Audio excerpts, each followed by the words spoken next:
It's time to talk about winter storage. A lot of people have some quite big and complex ideas about how to store your classic car over winter. Here I'm going to try and keep it quite simple. So the first thing we want to talk about really is where you're storing your car. Is it dry and is it secure? I'm particularly concerned with dryness. We see a lot of cars that are stored in garages that are very damp, and that can cause loads of issues, lots of corrosion, and it's kind of a false economy. If your garage is a very damp place over winter, it might be worth looking at other storage solutions, a nice dry storage location. There are lots all over the country now, and they are relatively affordable. And on this subject of keeping your car dry over winter, it's worth ensuring that when you put it away, if you're going to tuck it away for a long period, that the car is dry itself, or if you have got to put it away wet, chamois off the outside, maybe leave the garage door open, let it air.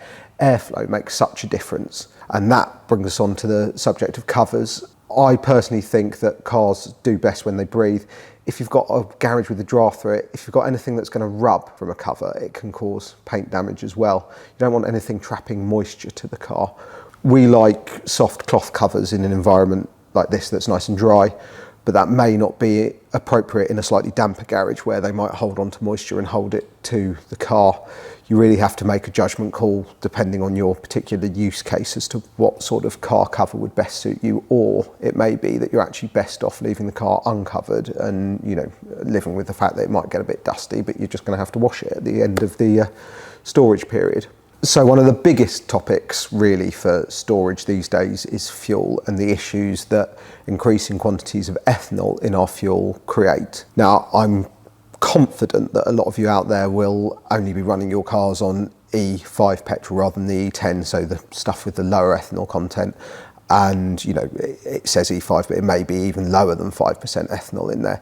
But that can still cause issues when the car is left for months with fuel in it. The fuel goes off and it can cause issues with corrosion because it takes on moisture. The cars don't run well when you try to restart them. It causes a whole host of issues. There are various ideas about how to get around this. My personal preference is to put the car away with as little fuel in as possible, and then try to start it up a few times over the winter. We'll come back to this. This will be a repeating theme in this video. And then you can keep topping it up with a little bit of fresh fuel and keep fresh stuff in there. There are also products out there that are ideal for storage. You can buy storage fuels that don't contain any ethanol. You can also buy ethanol stabilizing product. I can't give you a recommendation on a specific product. You have to look at your own unique use case, but there are things out there that are better than just bog standard fuel, but I think nothing beats topping up with fresh fuel and starting the car up. This brings us on to moving the car. A common issue that people talk about is flat spots on tyres and lack of movement in your suspension when you're storing the car for a long period. A solution that is often talked about, but I think few people actually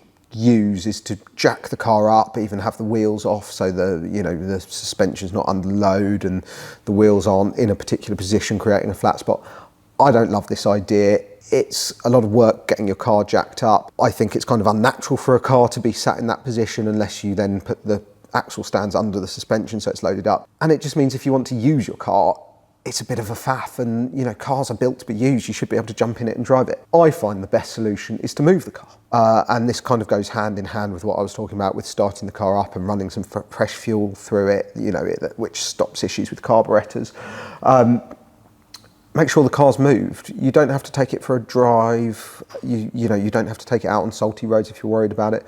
Just, if you're able to, start it every couple of weeks or once a month, back out the garage, warm it all the way through. That'll do it the world of good. Make sure the choke turns off so that you don't end up with issues from choking the car up. And if you want tips on cold starting your car, do watch the video that we're going to have coming up on cold starts.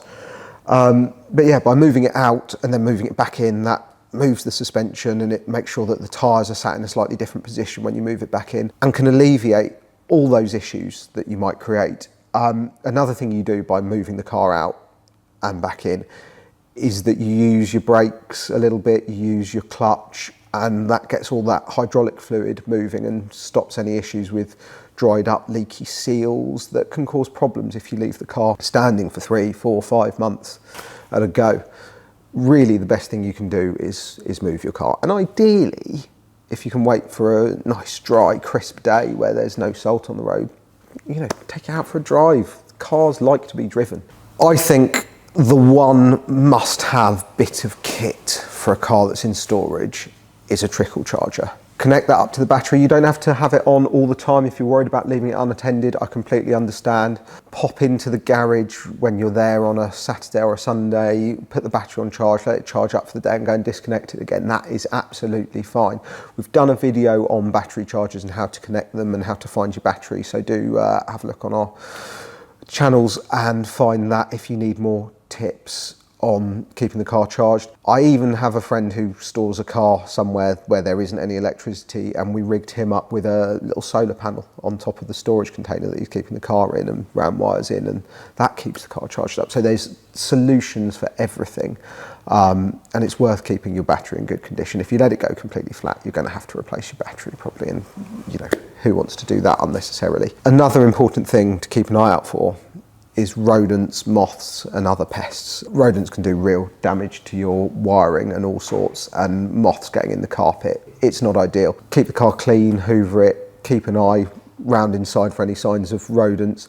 They love to get into the area at the back of the hood on an XK. They love the corner where all the wiring goes, and they go and, I don't know, chew away at the wiring and cause all sorts of problems. The amount of nests I've pulled out of corners of cars there. So do keep an eye on that if you're keeping it in a barn or such the like.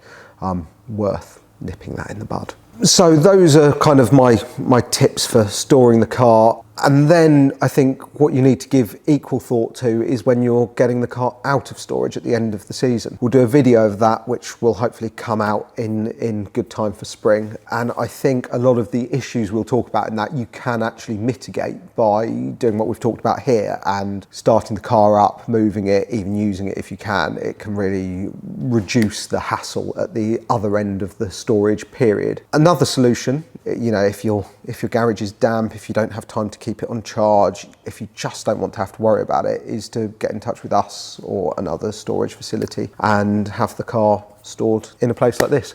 We offer a storage service. Behind me are cars that are actually in for work, so they're uncovered, but we keep the cars under soft covers. They get put onto charge every week. They're not constantly on charge, but every car gets charged up once a week. And then, you know, it's here ready to be brought down and recommissioned for the road in the spring. So please do get in touch if you're interested in that. Thank you very much for watching. Please like, subscribe and follow for more Jaguar content from us, and we'll see you on the next one.